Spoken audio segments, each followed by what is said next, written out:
ஒரு வாழ்வியல், ஒரு இயற்கையான ஒரு விஷயம். இப்போ அவர் சார் கேட்ட மாதிரி வந்து அதுக்கு ஒரு பதில் நான் சொல்கிறேன். எனக்கு தெரிஞ்சு ஒருத்தர், உங்களுக்கு எல்லாருக்கும் தெரிஞ்சவர் தான், பேர் வேண்டாம். 18 ஆண்டுகள் அவருக்கு குழந்தை இல்லை. 18 வருஷம் கழித்து குழந்தை பிறந்தது. அது எப்போ அவங்களுக்கு வந்து அந்த அந்த உயிரணு எப்போ ஜாஸ்தி ஆகுது, எப்போ அது யாருக்கு கம்மியாகும், எப்போ குழந்தை பிறக்கும், அந்த மாதிரி எல்லாம் வந்து வர்றதுன்றது வந்து ஒரு மிகப்பெரிய இயற்கையினுடைய ஒரு அற்புதம்னு சொல்லணும்.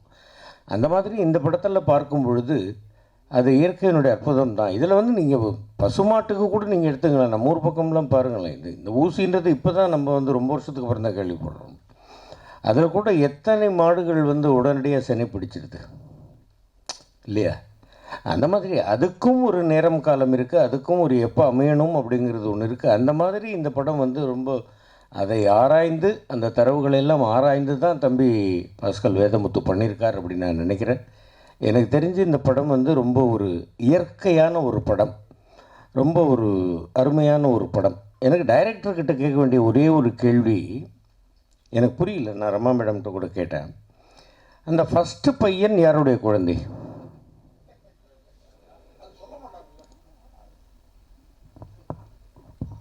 அது டெஸ்ட் பேபி சார். ஐவிஎஃப். அது ஐவிஎஃப் போனது காரணம் என்னென்னா, இவர் வந்து ரொம்ப ஹீரோயிட்டிக்கான ஒரு ஆள்லாம் இல்லை இந்த கேரக்டரை பொறுத்த வரைக்கும். இவருக்கு வந்து ஒரு ஆதிக்க மனநிலை இவருக்கு ரொம்ப பழமையானமான ஒரு கேரக்டரு. அதனால் அந்த ஆதிக்கத்தை உடைக்கிறதுக்கு தான் ஐவிஎஃப் உள்ளே போக வேண்டியதாக இருந்துச்சு.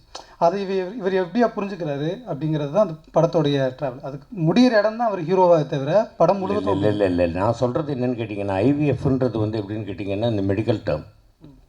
ஆமாம் சார். டாக்டர்ஸுக்கு ரொம்ப ஹைலி எஜுகேட்டட் இந்த இதில் இருக்கிறவங்க இவங்களுக்கெல்லாம் நல்லா புரியும். பட்டு ஒரு கிராமத்து மக்களுக்கு அது புரியுமா?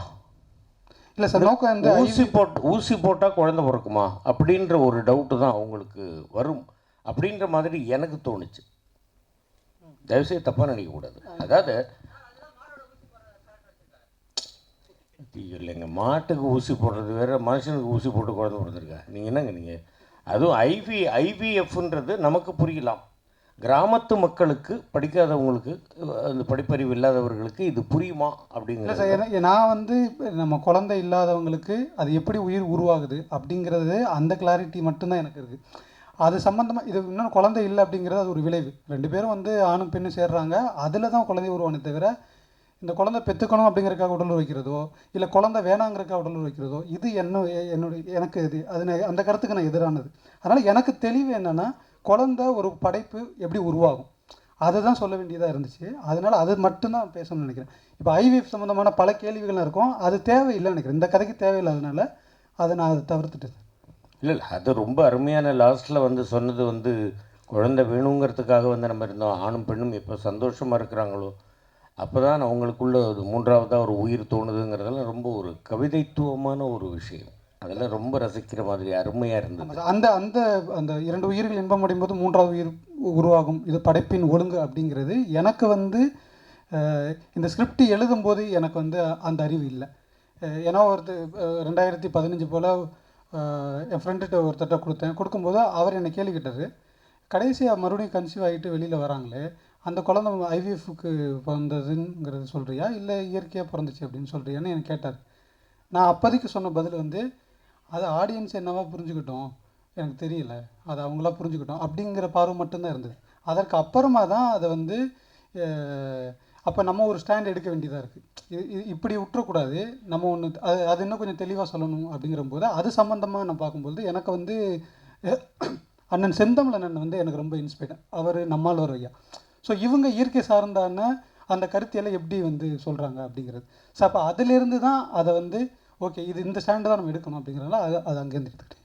இல்லை அதெல்லாம் ரொம்ப அற்புதமாக இருந்தது. அதெல்லாம் வந்து சும்மா படமே வந்து ரொம்ப ஒரு படமாக நாம் இங்கிருந்து பார்க்காமல் அந்த அந்த கிராமத்துக்கு, ஒருவேளை நான் நடித்தேங்கிறதுக்காக நான் சொல்லலை, பார்க்கும் பொழுதே அந்த கிராமத்துக்குள்ளே போன மாதிரி இருந்தது. அதெல்லாம் ரொம்ப பாராட்ட தகுந்த விஷயம்தான். நீங்கள் எல்லோரும் என்ன சொல்கிறீங்க? அதையும் தாண்டி வாழ்வியல் சிந்தனை இருக்கிறதுனால அதை நோக்கி பயணிக்கணுன்ற அந்த எண்ணம் வந்து என்னை அங்கே கூட்டிகிட்டு போய் விட்டுச்சு. ஸோ அதுதான் பெத்த பெருமாள் கிட்ட எனக்கு ஏற்பட்ட நெருக்கம். ஸோ இன்றைக்கி இந்த ஐவிஎஃப் இந்த மாதிரியான விஷயங்கள்லாம் படைப்பு வணிகமாகிறது வந்து தவிர்க்க வேண்டிய ஒரு விஷயம்ன்றதை நான் பார்த்தேன். ஏன்னா அது அது வணிகமாக வேண்டிய ஒரு விஷயம் கிடையாது.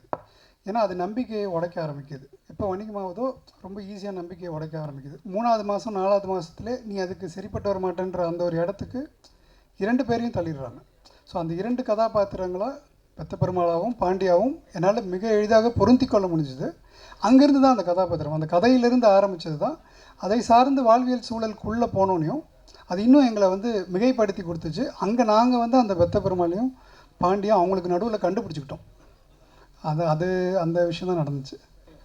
இல்லை சார், நான் ஆக்சுவலி இந்த மாதிரி ரொமான்ஸ் அந்த மாதிரி சீன்ஸ் எதுவுமே பண்ணவே கூடாது அப்படின்ற ஒரு நோக்கத்தில் தான் சினிமாக்குள்ளே வந்தேன்.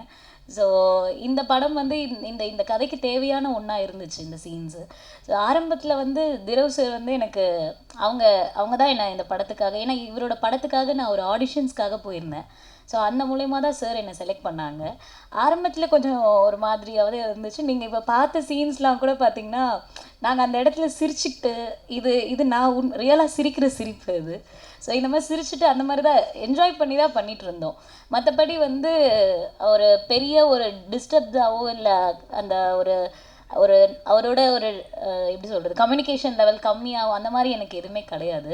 ஸோ அவர் ரொம்ப ஃப்ரெண்ட்லியாக அதாவது இந்த படம் ஸ்டார்ட் பண்ணதுலேருந்து ரொம்ப ஃப்ரெண்ட்லியாக ஒர்க் பண்ணிகிட்ருக்கோம். அதனால் இந்த படத்தில் மட்டும்தான் சார் அது